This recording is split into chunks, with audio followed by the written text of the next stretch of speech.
Good morning, and I'll call to order the council meeting of Wednesday, May 28th, 2025 to order. The region of Durham exists on lands that the Mississauga Anishinaabeg inhabited for thousands of years prior to European colonization. These lands are the traditional and treaty territories of the nations covered under the Williams Treaty, including the Mississaugas of Scugog Island First Nation, Alderville First Nation, Hiawatha First Nation, Curve Lake First Nation, and the Chippewa nations of Georgina Island, Beausoleil, and Rama. We honor, recognize, and respect the Indigenous peoples as the right holders and stewards of the lands and waters in which we have the privilege to live. In our efforts towards reconciliation, we continue to build and strengthen relationships with our First Nations as well as our large Métis communities and growing Inuit community here in Durham. We commit to learning from Indigenous values and knowledge, building opportunities for collaboration, and recognizing that we are all connected. Now I'm going to ask if you would rise and join me in the singing of our national anthem, if you choose, and then a moment of personal reflection.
Okay, thank you.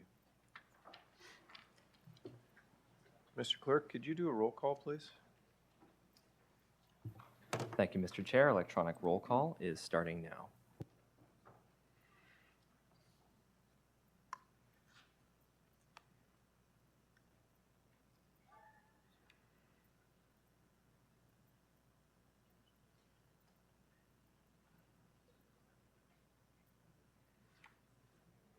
Okay. Ms. Clerk, we have quorum. Members of council, we were deeply saddened by the passing of Sam Swan, a dedicated and compassionate paramedic who passed away on May 21st after a brief illness at the age of 42. His unwavering commitment to helping others and his kindness touched the lives of so many. Our hearts go out to his family and friends and the entire RDPS community during this difficult time. We lowered all the flags at all of our RDPS stations until sunset of yesterday to honor Sam. And if desired, donations could be made to the Carter Forever Rescue and Sanctuary would be appreciated. Also, yesterday we received a message that Mayor Walter Schumer has announced his resignation as from the position of Mayor of the Township of Brock. On behalf of Regional Council, we would like to thank Walter for his years of dedicated service and unwavering commitment to the residents of Brock Township and Durham Region.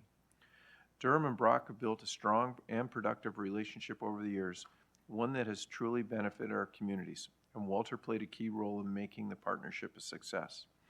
Some of his recent accomplishments include supporting the launch of the Durham Region Transit Route 618, which now services residents in Port Perry, Sunderland, Cannington, and Beaverton, advocating to the province for the Beaver River Temporary Bridge during the construction of the permanent structure.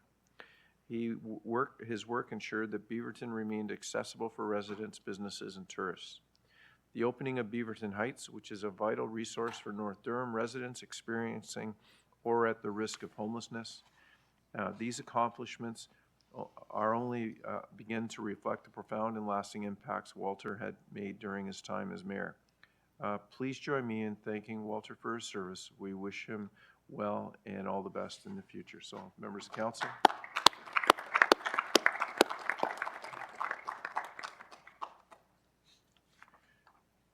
Declarations of interest. Mr. Clerk, online. Members of council, could I get a mover to move the minutes for April 23rd and the Committee of the Whole meeting of May 14th? Moved by Councillor Anderson, seconded by Councillor Shahid. Polls, seeing none. All those in favor? In opposition? Seeing none, that carries. We have one presentation today. Anthony Pizzetti, Deputy General Manager, Transit Operations, on our 2024 Safe Driver Awards.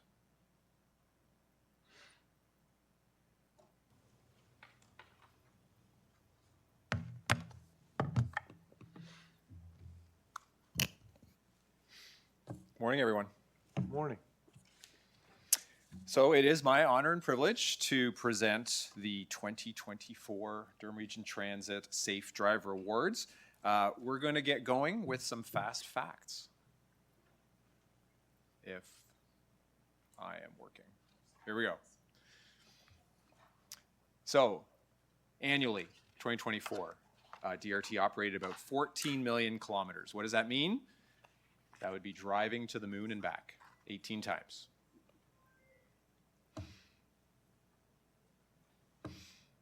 Each driver or operator, 33,000 kilometers within the year. You think about how much you drive on an annual basis. I would suspect if you're anything like me, if you're heading anywhere near 30,000 kilometers, you're probably doing a lot of highway driving or secondary roads type of driving. Our DRT operators don't have that luxury. So that's 33,000 kilometers on busy city streets, lots of traffic, bus terminals, stations. Preventable collision rate. That's one preventable collision for every 153,000 kilometers. If you were to drive the perimeter of the North American continent, you would have to go around 4.5 times before you hit that mileage. So that's how often you'd have to go around the continent before there was a preventable collision. Now, to receive a Safe Driver Award, it's not just about preventable collisions. A preventable collision essentially means not only are you operating the bus safely, you are making corrective actions for those who are driving around you.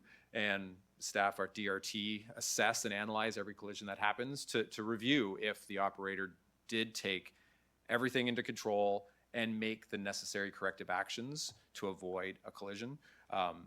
So again, that's one factor. No moving violations. So you think about something like a red light camera, automatic speed camera.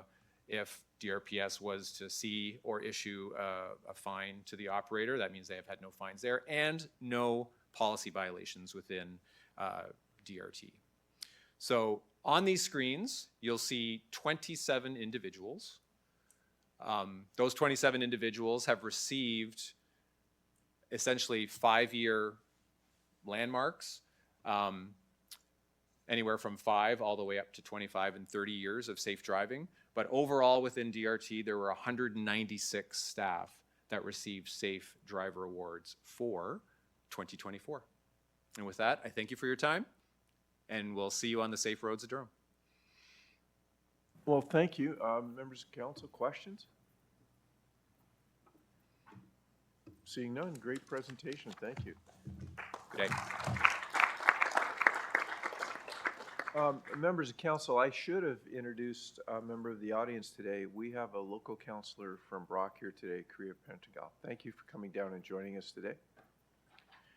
Members of council, we will move on to There are no delegations. We'll go to communications. There is 7.1 is a confidential memorandum from Jason Hunt, Regional Solicitor and Director of Regional Services. The recommendation is to receive for information. Can I get a mover? Moved by Councillor Anderson. I need a seconder. Councillor Shahid. The item is on the floor. Mayor Carter. First of all, good morning, Mr. Chair. morning. Great to be able to see you this morning. Earlier this week, we submitted an amendment in regards to the direction of this communication. Wondering if our clerk might be able to bring it up, please.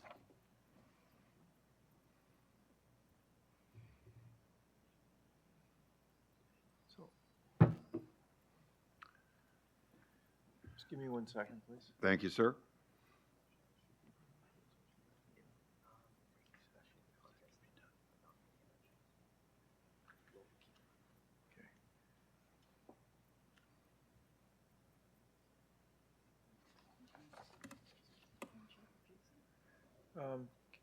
Just before I accept it, Mr. Hunt, the amendment is just yes or no. Are you comfortable with it? So, no, I think the concern we have is that there's a couple of things which have changed, I think, since we last discussed this. The purpose of the direction from the F&A committee was to provide staff with time to propose a suitable replacement for the regional revitalization program. And in addition to that, I believe we have some positive news from the province that may actually supersede all of this, which would provide the elegant solution we're looking for. So 1 second, please. Sure.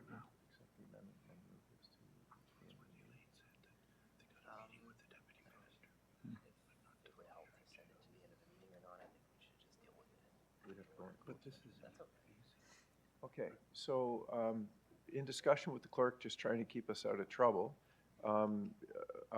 the amendment has been moved by Mayor Carter, seconded by Mayor Chapman. I accept that.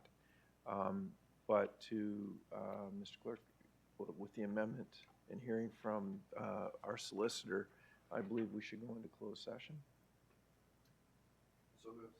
Okay, I'm just trying to navigate this, not to get into trouble. Yeah. Mr. Clerk? Yeah, I think that would Okay. Just before I ask for that motion, Mayor Foster?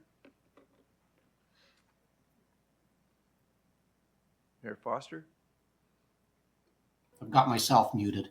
I had some questions on the amendment, but if we're going closed session, great.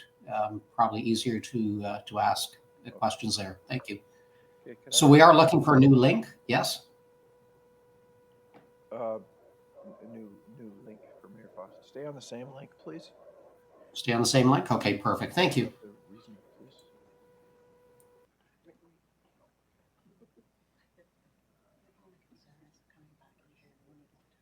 Okay.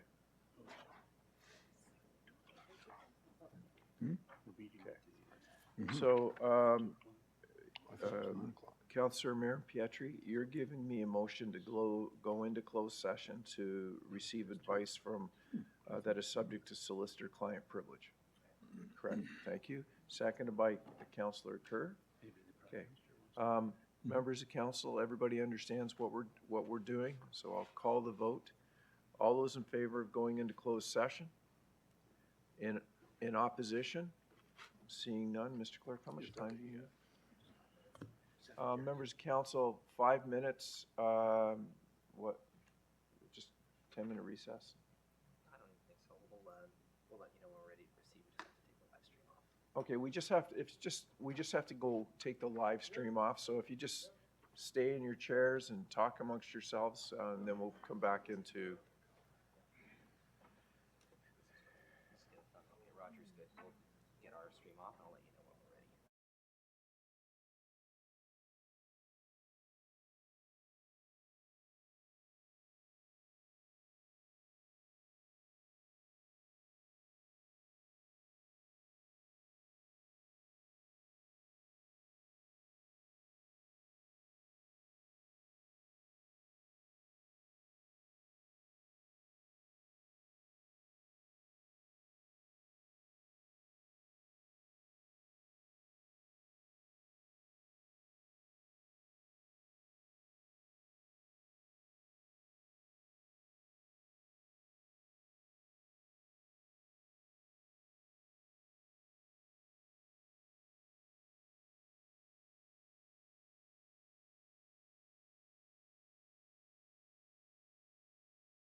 Yes, please.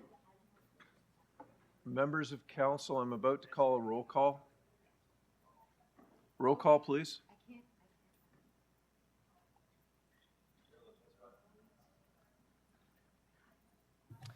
Thank you, Mr. Chair. Electronic roll call is starting now.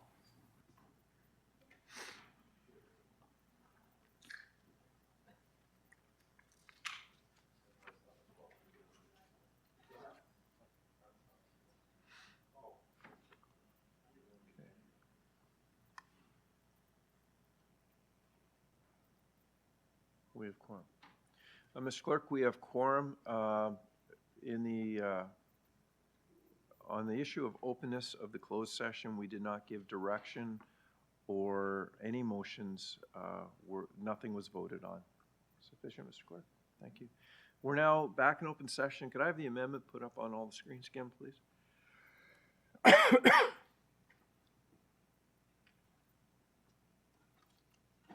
Okay. So the amendment's in front of you. Mr. Clerk, I'm going to call for a recorded vote on the amendment. Thank you, Mr. Chair. Recorded vote on the amendment is starting now.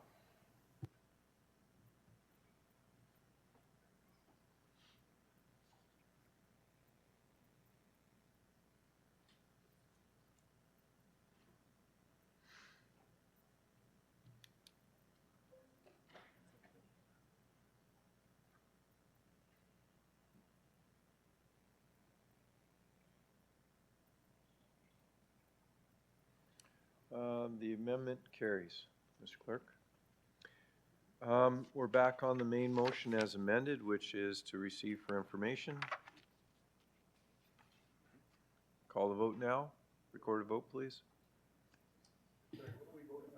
We voted on the amendment. Now we have to go back and vote on 7.1.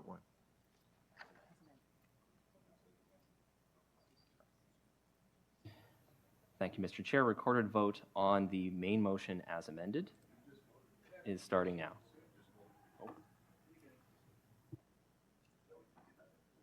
We did the amendment. We're on the item.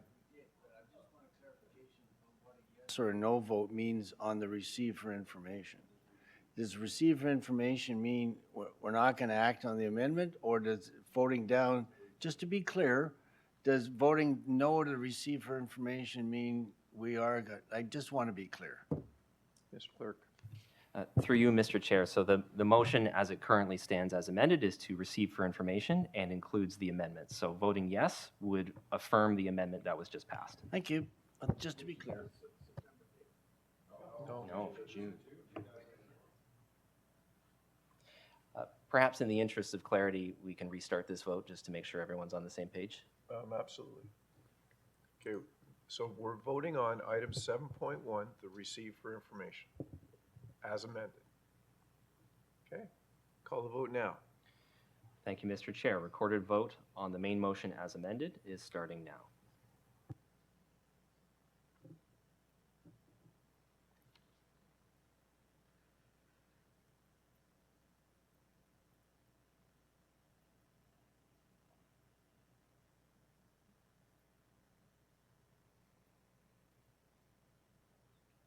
Okay, it carries. Members of council, items 7.2 to 7.5 are all to be received for information. Councillor Chapman? Yes, I'd like to move they be referred to the original report, Oh, back to, the original FNA report. okay, Mr. Clerk? Second. Yeah, but direction or motion? Okay, I'll need a seconder, Mayor Carter. Okay. Is everyone understands what we're doing?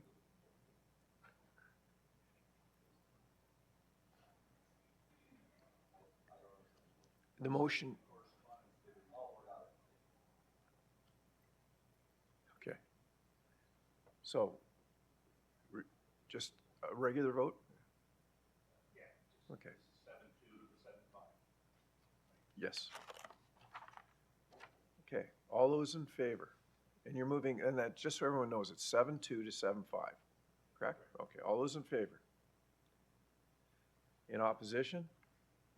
I see none, and I see none online. That carries. Which takes us to recommendation, item 7.6. It's correspondence from the Chief Executive Officer of Enwave Energy Corporation. It's to be, the recommendation is to refer it to item number 3 of the Committee of the Whole report. Could I get a mover, please? Moved by Councillor Chapman, seconded by Councillor Anderson. On the recommendation, this is 7.6. All those in favor? In opposition? Seeing none, that carries. Okay, Mr. Clerk, if I could have the sheets, please.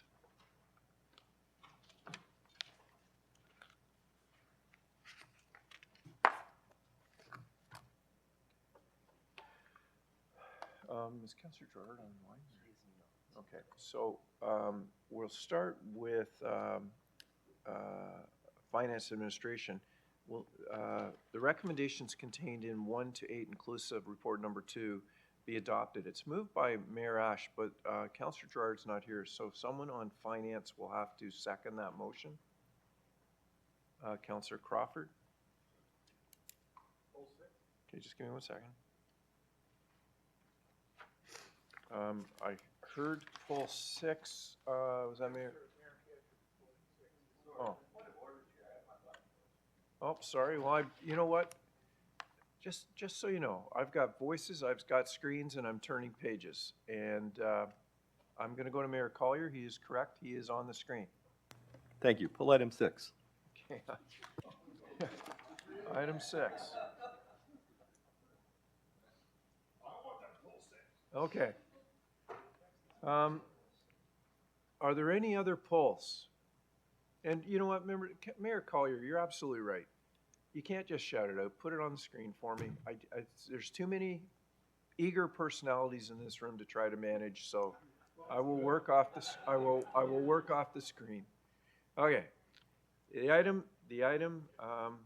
Okay. Okay. Point. Not how we typically do it here. We typically move them in, and then we pull items. We don't typically ask to get recognized to pull items. So if that's a new procedure, I'm happy to live by it, but that's not how we've been doing that for many, many years. We've always pulled items by. No, we don't. Mr. Clerk, how would I know if an item was to not be pulled if somebody didn't express themselves? Through you, Mr. Chair, I'm going to do my best for a dignified response, but the best way to do it is to request to speak and ask for the item to be pulled. I'm not suggesting it's not the best way, just saying it's not the way we do it. Well, today, okay, let's just move on. So on the remainder, we'll call the vote. All those in favor? In opposition? Seeing none. We're on item 6. Mayor Collier, you're first. Thank you, Chair, and that's why you press the button and speak to it, because it puts you on the speakers list first.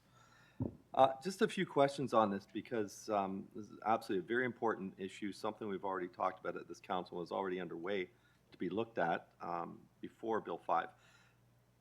I just had a few questions on the report. I want staff to please outline the statutory deferral already in place for purpose-built rentals, because they're exempt from this new policy. Okay, we'll go to the director. Thank you. Through the chair, that is absolutely correct. They are prescribed by legislation to be deferred over 5 years, starting with the occupancy of the units. Okay. I'm just wondering, because I feel most high-density projects that are going to come across are already captured in the deferral process that's already in place through Bill 185 and any of the other legislations already. Is that not the case? Like, really, this is going to be a very, very narrow group of people applying for this. Actually, if I may, the technical definition around that prescribed deferral for the rental units does not capture a lot of the higher density forms that we are seeing occur in the region. And that was the intent of the report, was to broaden that deferral to those unit types. Okay, makes sense, thank you. I want to know why we're fixing the interest rate at today's rate. And the reason why I'm asking is, the report speaks to fixing it at 2 point something, but then also says that the region may have to borrow funds if the DCs aren't adequate to do what we need to do. And if we have to go out and borrow money and interest rates are changing, we could be borrowing money at more than the 2.6% we're collecting in a couple of years. And I think this really should be a prime plus a half or something, so we're not in that situation. Can you speak to that, please? Through the chair again, the interest rate was discussed with Build and the home builders around finding a interest rate that was representative of what the region would earn in its own reserve funds. And so that is the amount that we've pegged. And because this is a short-term program, only lasting for 2025, we have used a fixed amount rather than a definition that might change with time. The sense here being that the feedback that we got from Build was that their financing rates were much higher than the 2.6, and the 2.6 respected the direction from council that we not have any costs flowing through to taxpayers through these decisions. So essentially, it is pegged at a current rate for 2025, which keeps the region whole. Okay, well, I read the report, I think it was just after this in the agenda about the region investment policy, and I don't know what the rates of return are, but I'm guessing they're more than 2.6. I'm still trying to understand the logic of we could take that money and invest it and make more than we're charging. It is a loss to the taxpayer. Go ahead, please.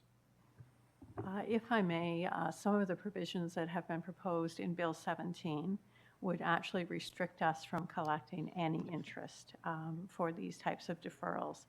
So this 2.6 may change depending on what happens with Bill 17. Okay, the reason why I'm kind of stuck on this is I'm happy to do this. I fully support deferring DCs. We've already done it in Ajax. We've already got policies to do it. And I support doing it here. However, I don't want to do anything where we're going to be downloading any future tax dollars on the residents in order to do this system. So can you assure me that that's not going to happen based on, yeah, we don't want to make a hole. Yes, that is exactly the intent of this, recognizing the current economic challenges and having had some very helpful and thoughtful conversations with Build and the home builders. This program is moving forward, is being recommended. Okay, and I assuming this passes today, which I assume it will, what date will the program commence? I'm just checking, I believe it was June 1st. June 1st. Are there any developments, because this is for the 2025 season, are there any developments that may be under construction or just about to be under construction that have already paid their DCs prior to June 1st?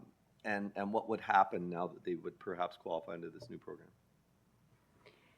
Unfortunately, there are, and our advice has been that we cannot retroactively date this program.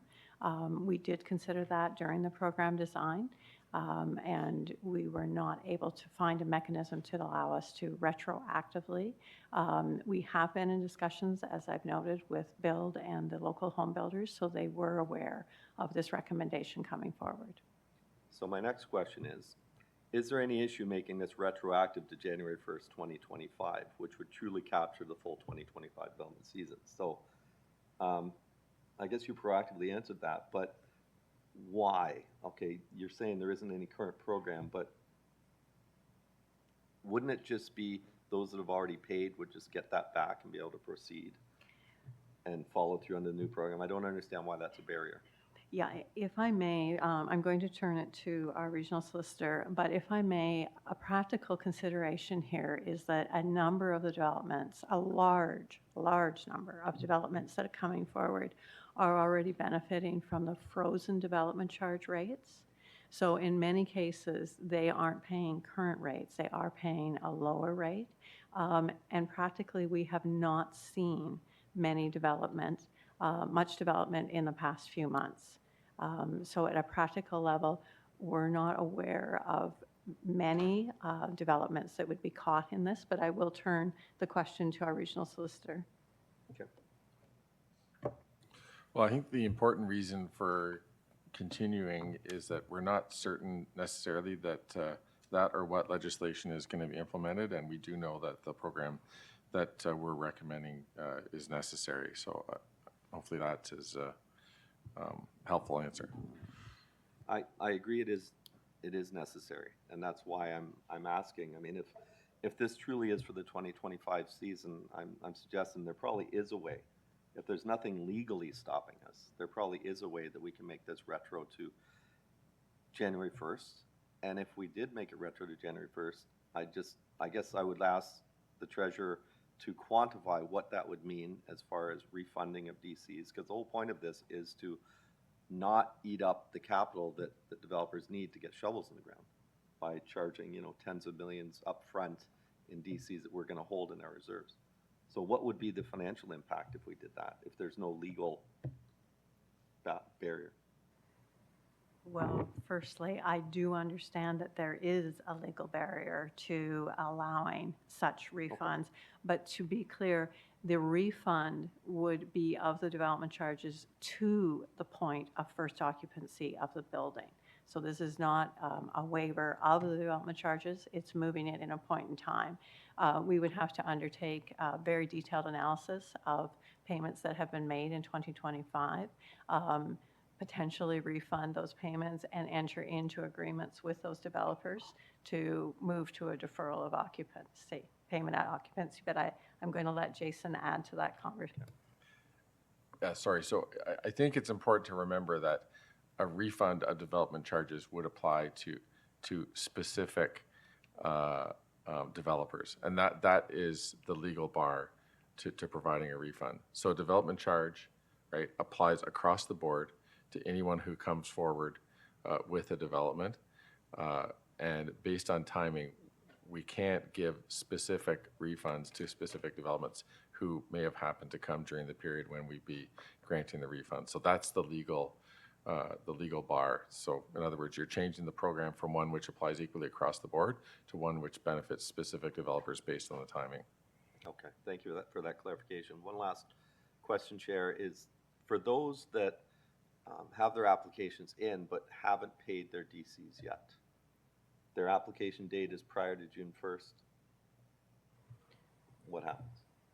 We will work in good faith to work through those specific. I understand there to be very few, if any, applications that are ready to proceed, but we would work through those as best we can.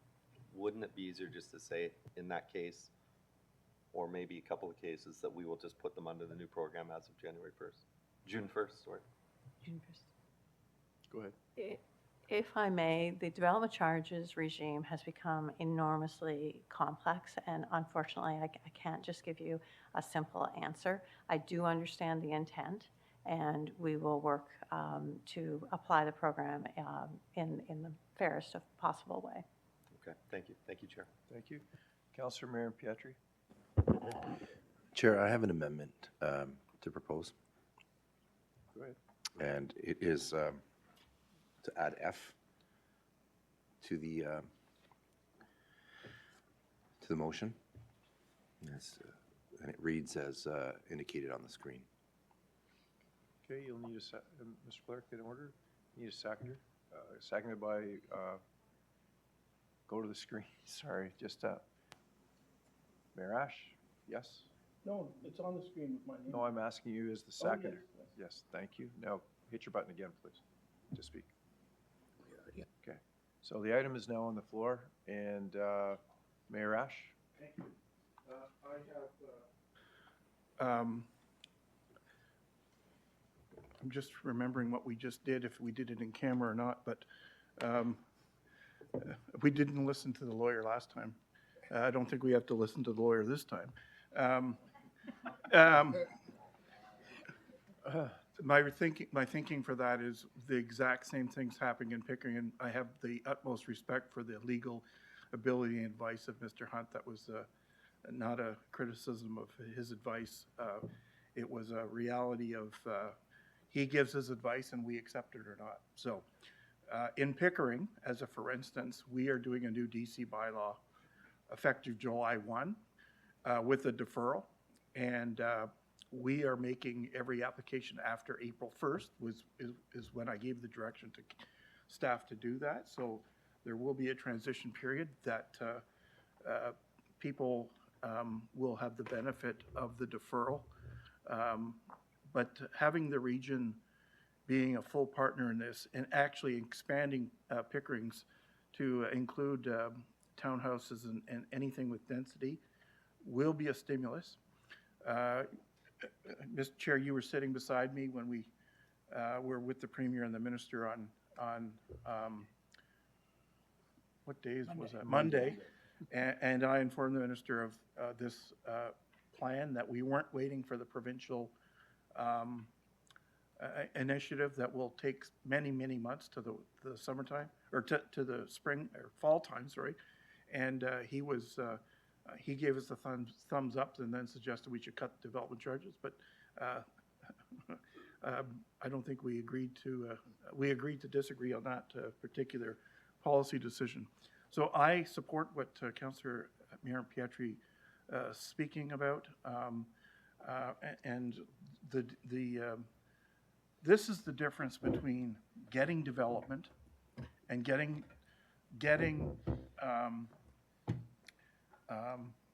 DCs, as opposed to a developer not deciding to build and not getting the DCs. So it's not a question of, are we losing money, are we, all that kind of stuff. I really think it's the decision between building homes and places for people to live, or not building homes and places to live. Because the market is that tight in regards to all kinds of things. Decision points for banks, decision points for buyers. And I think the development community will use this opportunity to incentivize buyers, which will be an affordability issue. I know we're speaking on the amendment, Mr. Chair, but if I could ask one question of Ms. Simpson or Ms. Taylor, I don't think she's here. The clause number, it's the in regards to the interest. My understanding of this is that the interest is only charged for people that are in default of the deferral payment. Is that correct or not? Yes, that is correct. So there is no payment of interest for the development charges itself. It's only if someone's in default. Correct. Okay. I just wanted to clarify that because I don't think that was the line of questioning that my friend Mayor Collier was following. So I just wanted to get clarity to that. Thank you, Mr. Chairman, for your ability for me to ask those questions. Thank you.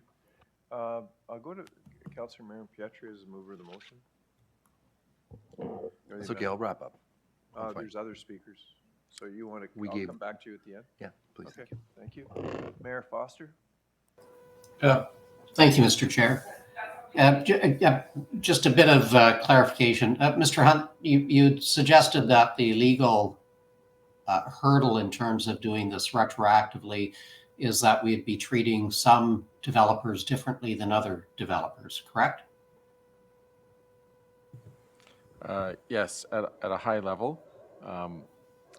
If we're going to get into a more detailed discussion, I'd recommend closed session. But yeah, that generally is the concern with making something retroactive, and appreciate the Mayor Ash's point about the program in Pickering. So that's, going back a couple of months, but the problem gets more difficult the further back you go, obviously, because you've got more of those considerations.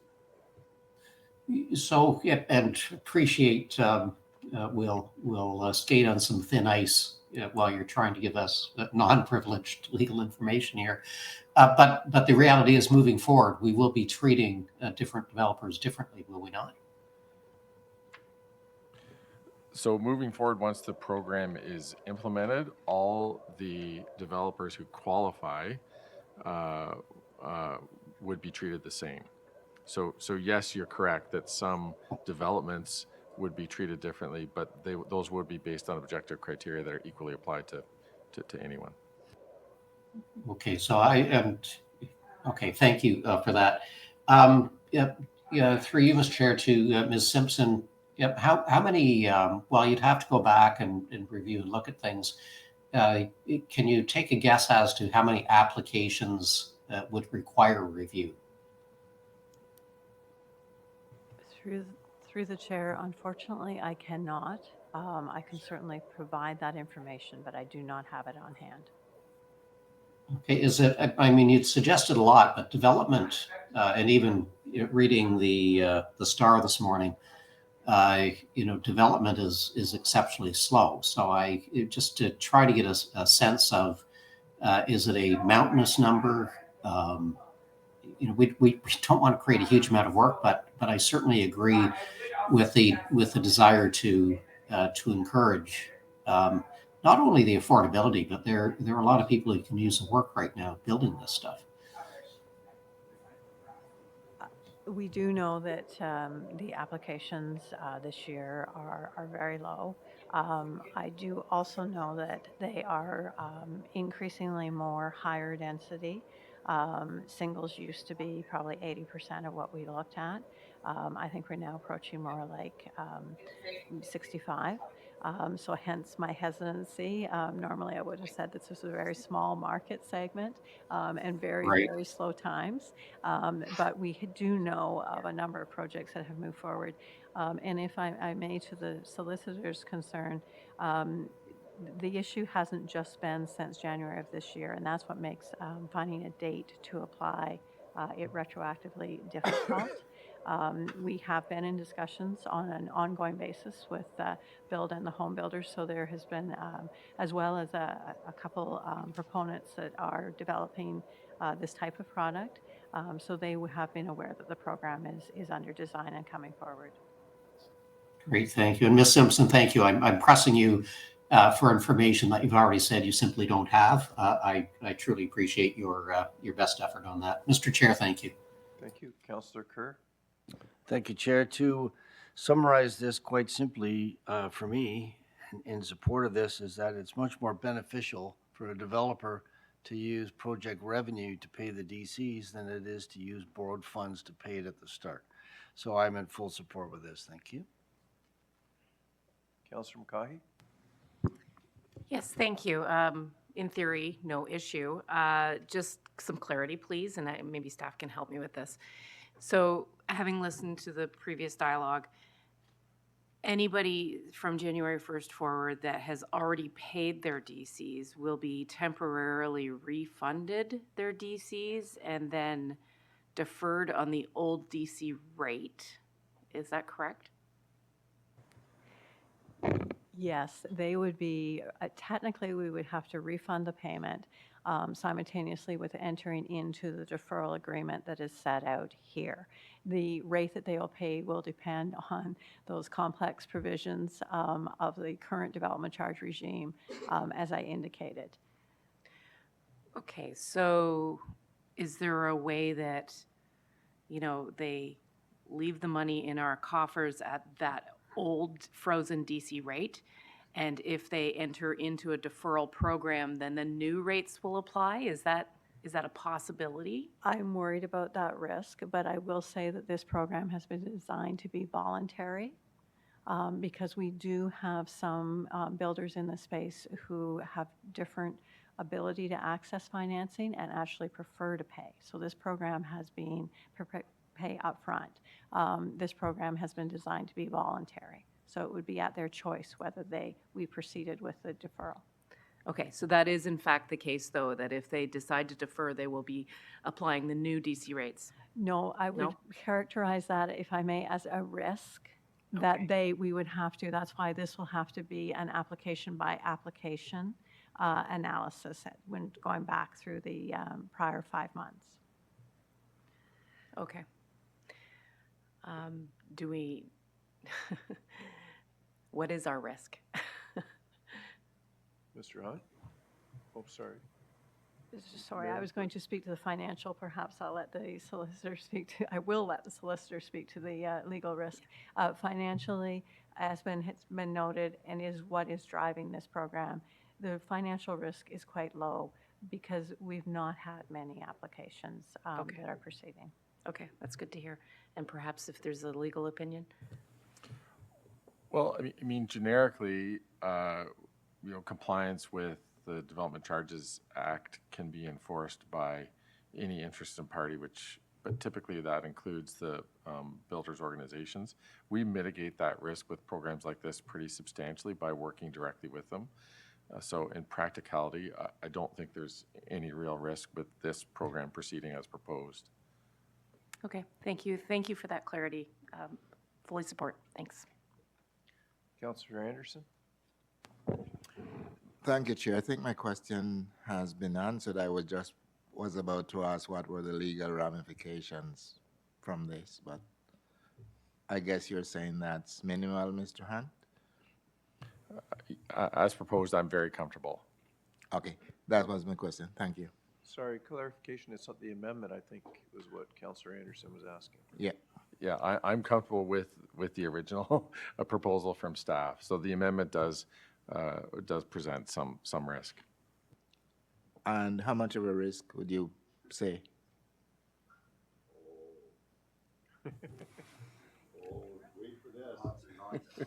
Well, I'm reluctant to outline the risks in open session, I guess, is my, it's really an invitation that I wouldn't put on record. Okay, thank you.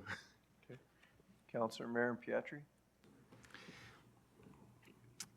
Thank you for the opportunity to speak to the amendment. I thought that maybe our legal counsel would say lots and lots and lots, as in property lots. And anyways, all joking aside, I think it's important for us to recognize that we're not just talking about a policy that is amended to save face or to hope that things get better and see how it goes.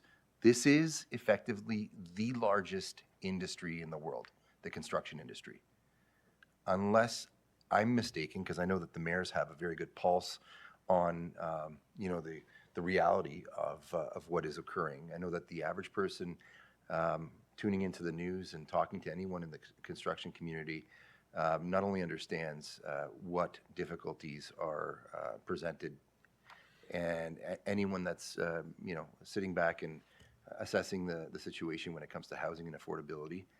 I know that you, Mr. Chair, you were just at the Queen's Park with mayors and speaking to the Premier.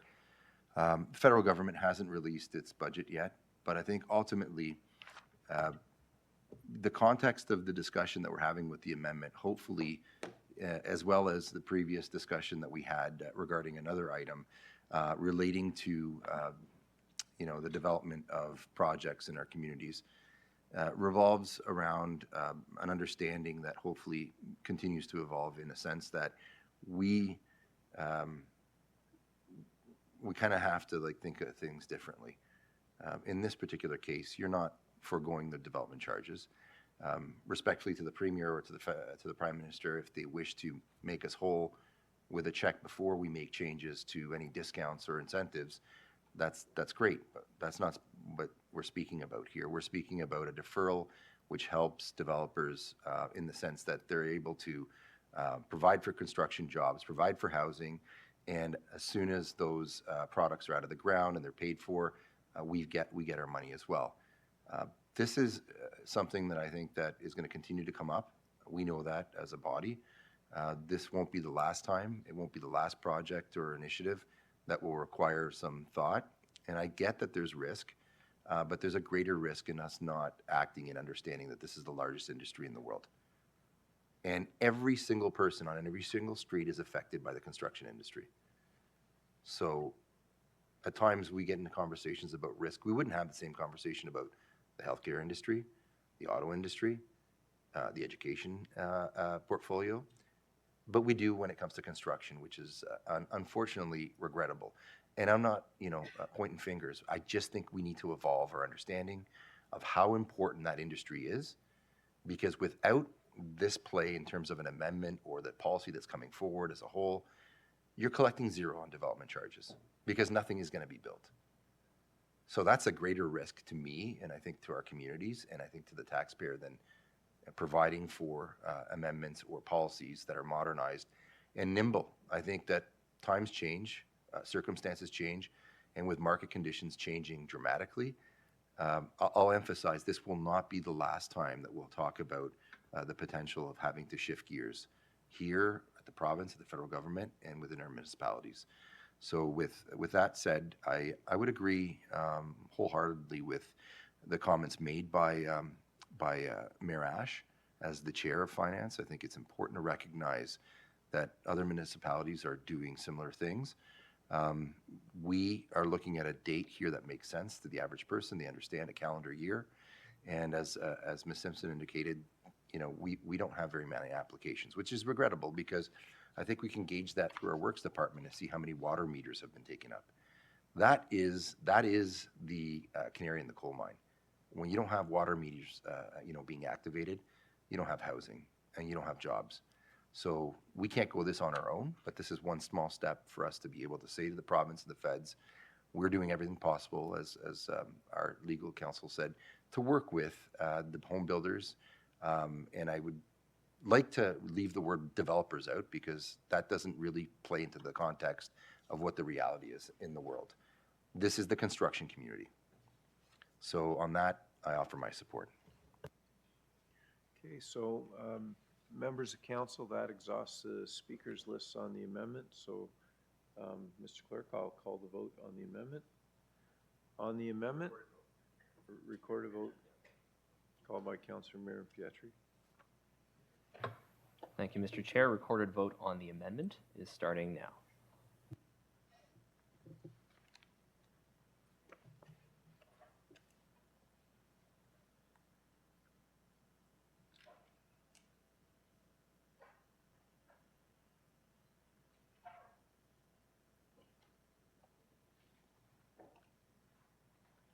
Okay, that carries. On the main motion as amended, call the vote.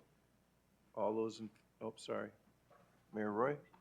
Thank you, Mr. Chair. And knowing that we are all trying around this table, but also in our local municipalities to look at mechanisms to bring housing in, but also industrial investment as well through our development charges. The offset is the knowing where we're going to get the money to pay for the infrastructure to support. And I know that not only through Ontario Big City Mayors, but also through Marco, through AMO, through ourselves here and our local municipalities and collectively together at our Durham Advocacy Day, it's that unknown as to where that money's going to come from.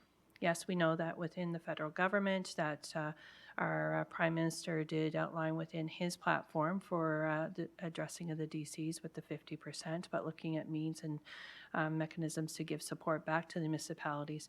And then even with our conversation on Monday morning as to Minister Flack trying to address as to how we are going to be funded, there's still that unknown. There's a lot of unknowns.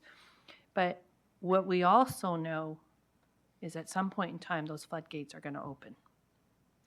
In the moment that the floodgates open, I know within the community of Whitby, our opportunity is potentially up to 10,000 units that could go tomorrow if those permits are pulled. But then we also need the servicing of the roads, the water, the sewer, the hospitals, the schools, the electricity as a whole as well too. And it's like, where is that going to come from? Which in turn also turns to our ratepayers, our taxpayers, who we're hearing very loud and clear as they have received in all of our municipalities essentially their property tax bill at this point in time. And it's that downloading of infrastructure support and building. And not all of us have the same opportunity to be able to build. I was at the announcement with Minister Flack and with Mayor Parrish and Mayor Del Duca. And it's an apples to oranges comparator. Mississauga, yes, they'll have a $143 million deficit by having the deferral of their DCs, but they don't have they don't have green space. They have infrastructure in place. we don't have infrastructure in place. And I think we need to be emphasizing, one, to the provincial government and to the federal government of who we are, and what we don't have, and what it looks like for each one of our municipalities as we look at the utilization of our DCs. Our DCs, at the end of the day, the non-committed for ourselves at the town of Whitby is essentially $4 million. That's what we have left over. So how are we know that the building of a road is approximately $40 million. Where is this money going to come from? And how are we going to be building roads to be able to, are we going to build subdivisions and not have water and sewer? I jokingly with one of our developer friends told them we're going to put outhouses. That's how we're going to move forward with water and sewer. And we're potentially going to give them gerbils for electricity. It's not a joke though.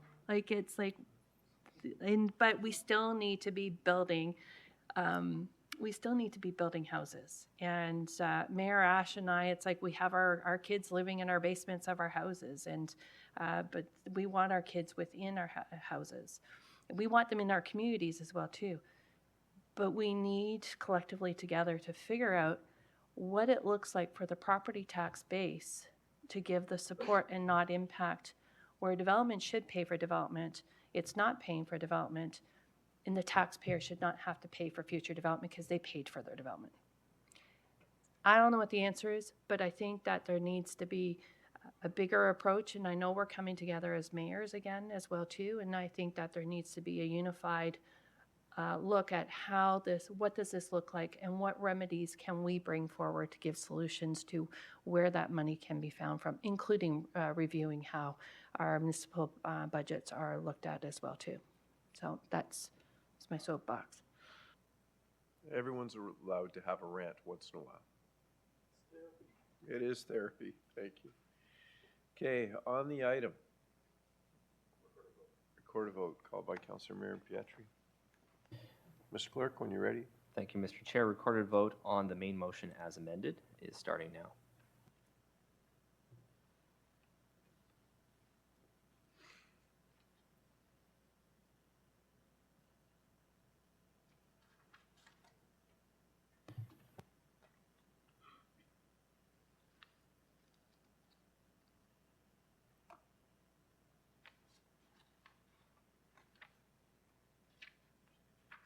That carries. We'll move on to the Community Growth and Economic Development Committee. That recommendations contained in items 1 to 4 inclusive of the report, moved by Councillor Chapman. I will need somebody from that committee to second it. Okay, Mayor Watton. I'm looking at my screen for polls. Mr. Clerk, I see none. Call the vote. All those in favor? In opposition? Seeing none, that carries. We'll move on to Works. Moved by Mayor Barton, seconded by Councillor Miriam Pietri, that the recommendations contained in items 1 to 6, inclusive of report number 5 of the Works Committee, be adopted. Online, Mr. Clerk. Seeing none? Seeing none, we'll call the vote. All those in favor? In opposition? Seeing none, that carries.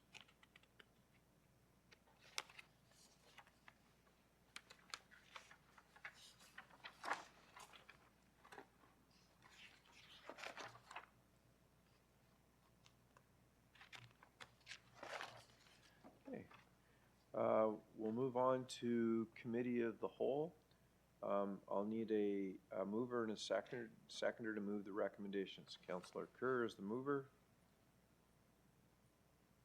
Councillor Dies as a seconder. Thank you.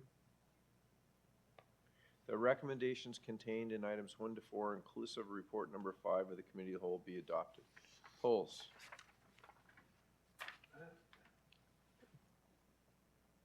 Mayor Carr.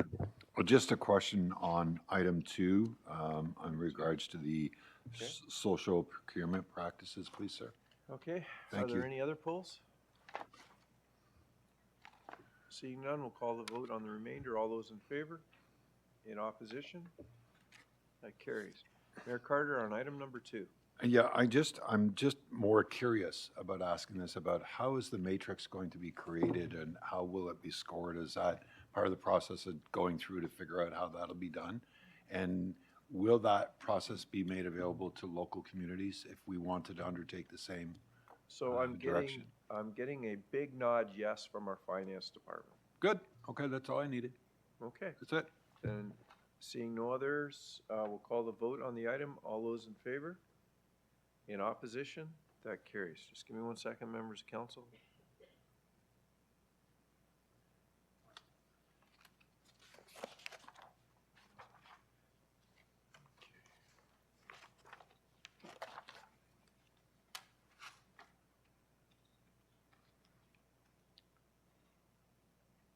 Okay, members of council, we'll move on to item 10, the departmental reports and other resolutions.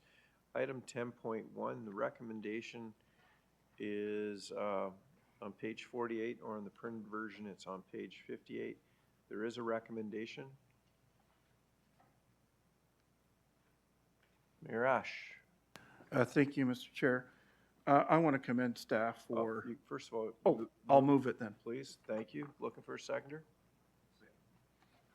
Councillor Shahid, you have the floor. Thank you, Mr. Chair. I want to commend staff for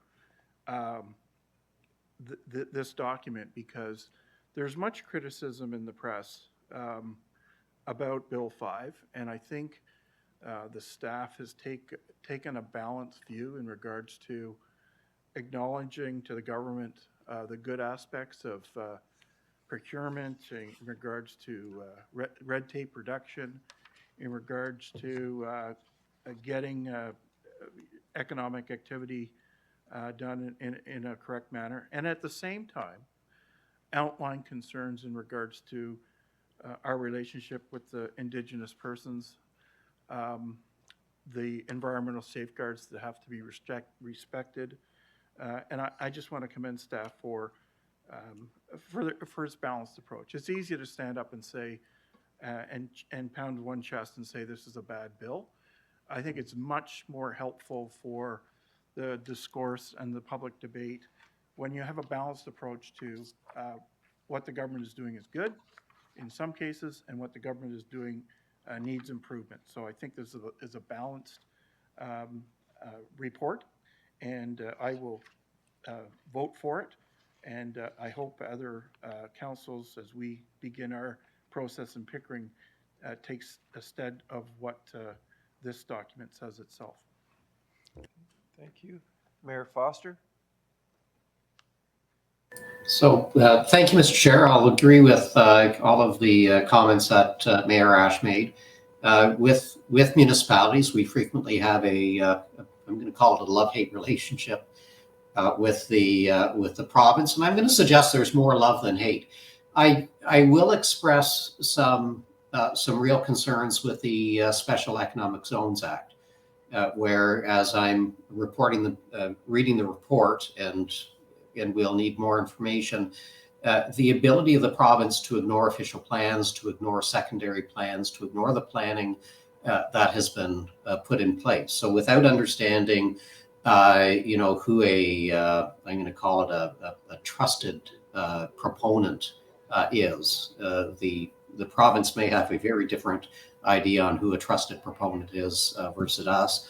I think particularly if we're looking at Pickering and Clarington on the nuclear file, I would be amazed if we do not see those areas, and there is talk to the nuclear file on that. But I think we're going to have to keep an eye on things and make sure that the province understands. We dealt earlier with unanticipated consequences of decisions that were made. I'm concerned that may be the case here as well. So I do hope that the lines of communication are open, perhaps in a better fashion than they are sometimes in the past. Mr. Chair, thank you. Thank you. Mayor Barton? Hey, thank you very much.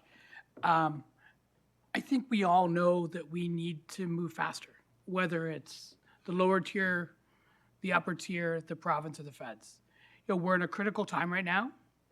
We need to find ways to get our resources to market differently. We need to find ways to accelerate building power capacity, to get resources to market, to build water and wastewater infrastructure, to build houses faster, and we need to find ways to reduce red tape. This is one way to do it, and I support this bill, and I like the approach that the region took with this. Thank you. Okay, thank you. That exhausts my speaker list. So on the item, a recorded vote called by Mayor Carter. Thank you, Mr. Chair. Recorded vote on the main motion is starting now.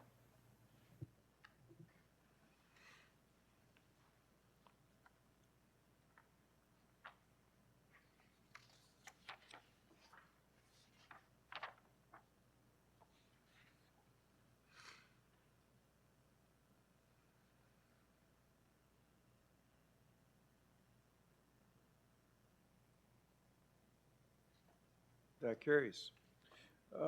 There are no notices of motion.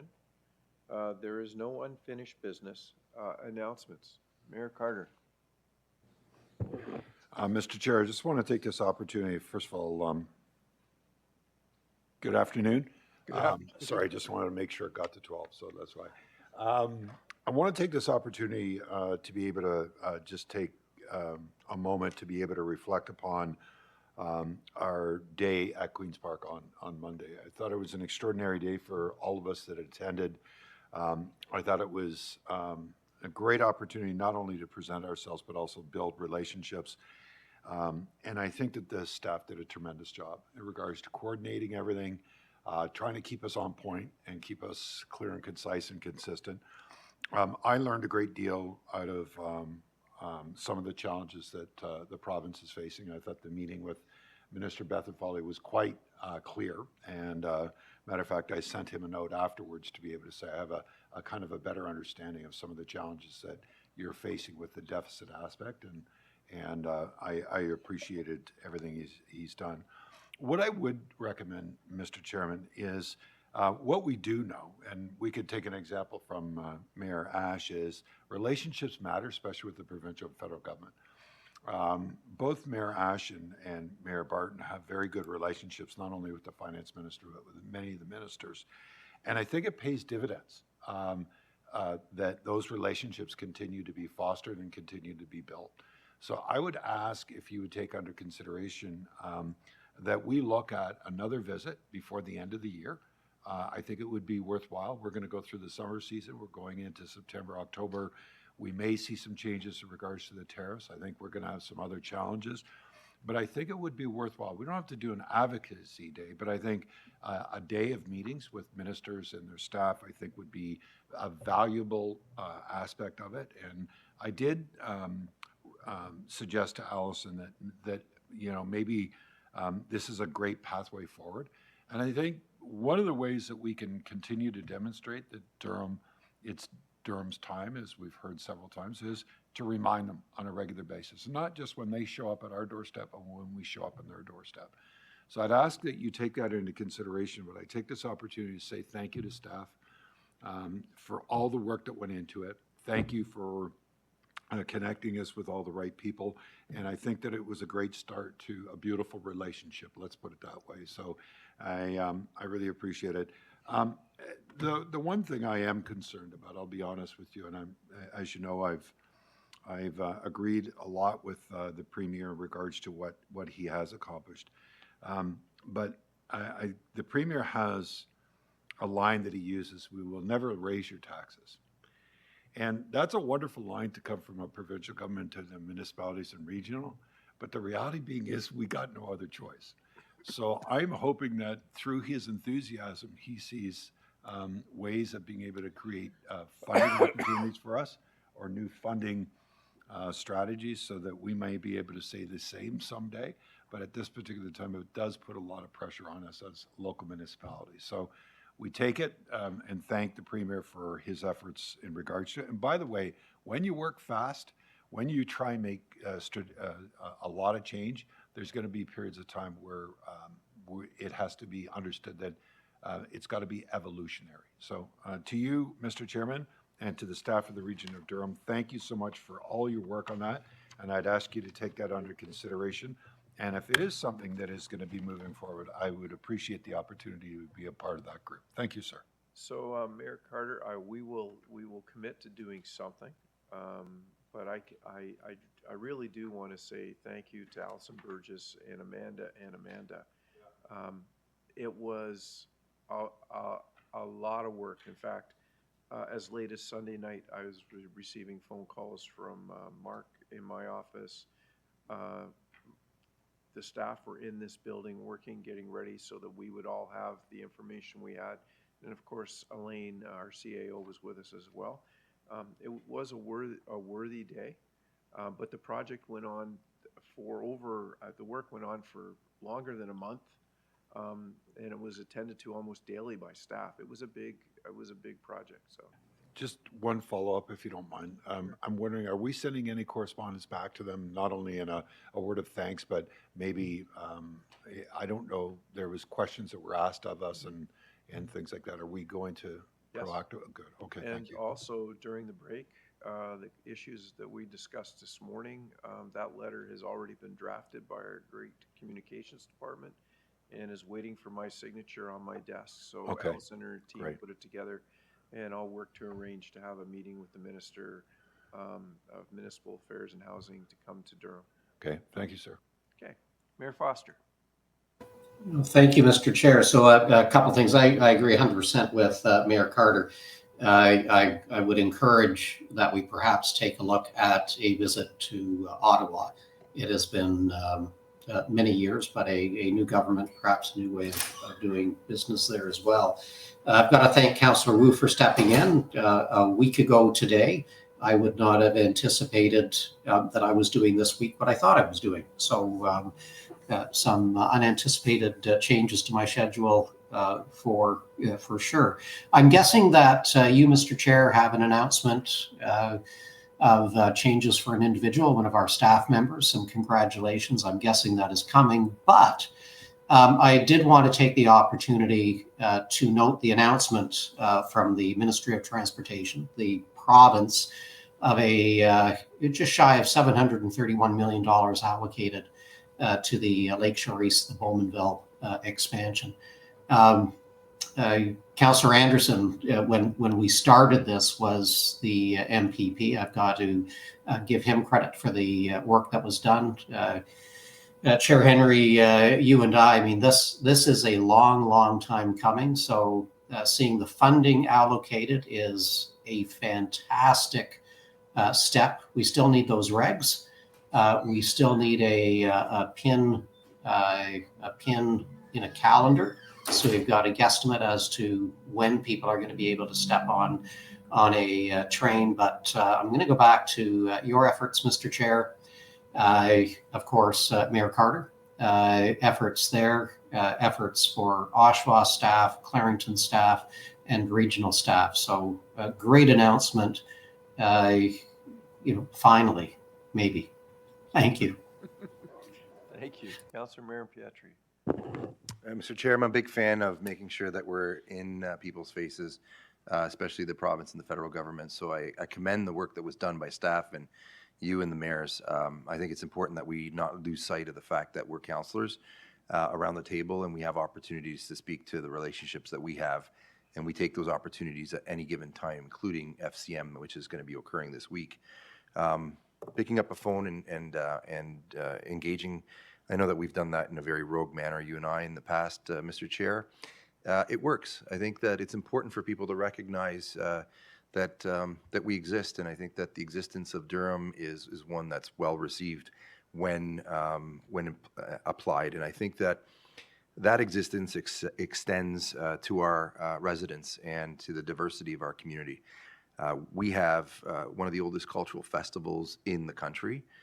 It is an absolutely amazing opportunity to be able to see just how diverse the region is, and to celebrate the cultural heritage and the values, the traditions, the culinary experiences, and the performances. And that can be done in Oshawa for an entire week beginning on June 15th, Fiesta Week, which kicks off on Father's Day. So we would like to welcome everyone out to Fiesta Week. The pavilions are open as of the 16th, which is the day after the street festival in downtown Oshawa.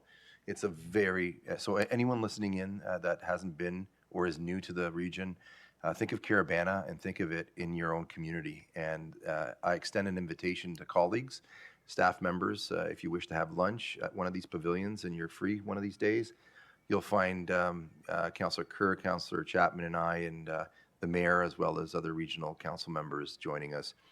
On that, I would like to recognize the Oshawa Folk Arts Council for their 51 years. 51 years of contribution and effort to advancing diversity in our community and celebrating cultural heritage. So on behalf of everyone here, I think it's important to recognize that we are one of the most diverse places. We've been that for a long time, and we celebrate that with a massive event that we call Fiesta Week. So thank you for the opportunity to be able to speak to that. Thank you. Councillor McCaughey? Thank you, Mr. Chair.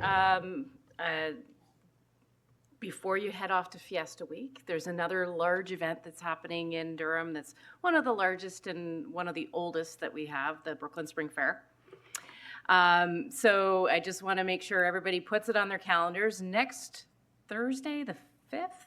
Yes, that's when it kicks off. And please come out. I'm involved in a little bit of a fundraiser that the Agricultural Group has put together on the Thursday night. We're auctioning off pies. I will be making my pie for the auction, but I'm thinking strawberry rhubarb. I'm thinking. So, but there's some great competition to bid on pies, and all the proceeds for this will go to the new hospital that is being built in Durham region. So Bistro 67, KB's, Cupcake Junkie, Mary's Country Kitchen, Nancy Innes, Cheryl McNally, Campkin, St. Thomas Church, they're going to have some good pies. Carolyn Ellis from KX96 is bringing her pie out for this event. So come on out. There's going to be a lot of fun, and we hope to raise some good money. And yes, and mine will be a very good pie. I don't see a pizza pie on the list. It's traditional pies. Sorry. Sorry, Mayor Carter. Thank you. But you could stop at Mike O'Kelly's and get a great pizza right next to the fairgrounds. So, Mayor Barton. Hey, thank you very much. And I get to echo some of the comments from Mayor Carter about Monday. Just fantastic day. Thanks to all the staff that made it happen. These things matter, and I agree we should be doing these things more often. Just want to highlight one of the meetings, and it was with the Ministry of Mental Health and Addiction. Probably the most moving meeting we had with Mr. Vijay. Just the personal stories and the lived experience by people in the room meant an awful lot to me. And I think that kind of approach that we can take as we're all in this together, we're dealing with big issues that we talk about around this table. And when we work together, we might be able to accomplish more. So again, thanks to Mayor Carter for your words there, Mayor Ash as well. Thank you. Councillor Chapman. Thank you, Mr. Chair. Boy, there's a lot of baking that goes on in Whitby. I see Councilor McKay with the pies. And last week, Mayor Roy baked a cheesecake for the Refuge cake auction that we attended. I think she got $1,500 for that towards the Refuge, which was raised $47,000 in all. I mean, cupcakes are going for $400 a crack. Yeah, a little bit too expensive for me. Anyway, while you're going to visit the Brooklyn Fair or coming back from it, you can stop off in Oshawa at our Children's Arena, Botanical Garden area there on next Saturday and Sunday between 10 and 4 is the annual award-winning Peony Festival in Oshawa. Thank you, sir. So that's not the first weekend. That's not this weekend. It's next week, 7th. Okay. Councillor Kerr. Thank you, Chair. I think it's noteworthy that Saturday, June 14th will be the 37th annual Oshawa Sports Hall of Fame banquet. And of the 5 athletes that we are inducting this year, terrific athletes and builders, 2 of them are former NHLers, an Oshawa Generals alumni, Scott Thornton and Mark Savard. The entire sporting community likes to come out and celebrate itself. Basically, at this event, there are over 50 different sports represented in the Sports Hall of Fame. It just shows you what a rich and diverse sports community we have, not only in Oshawa, but I dare say in Durham Region. Thank you very much, Mr. Chair. Thank you. Just to finish up, to our teams that'll be in Ottawa this week for FCM, thank you very much.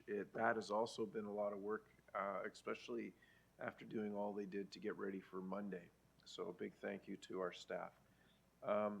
Mr. Clerk, that's the business of the day, except for bylaws. Mayor Ash. By myself. Thank you, Mr. Chair. It's moved by myself, second by Councillor Barton, that bylaws number 2025-017 and 2025-018 be passed, dated this day, 28th day of May, 2025. Okay, on the bylaws, all those in favor? In opposition? Seeing none, that carries. Mayor Ash, confirming bylaw, please. It's moved by myself, Mr. Chair, and second by Councillor Barton, that bylaw number 2025-019, being a bylaw to confirm the proceedings of the Council of the Regional Municipality of Durham at their meeting held on the 28th day of May 2025, be passed. Okay, on the confirming bylaw, all those in favor? In opposition? Seeing none, that carries. Last business of the day, Councillor Jubb, is adjournment. Would you give me a motion for adjournment? Thank you. And Mayor Watton, thank you. Mr. Clerk, lunch is in the back room. Okay, on adjournment, all those in favor? In opposition? Seeing none, that carries. Thank you very much to staff. Officers, if you'd like to join us for lunch in the back room, feel free to come down and have lunch with us. So, and to everyone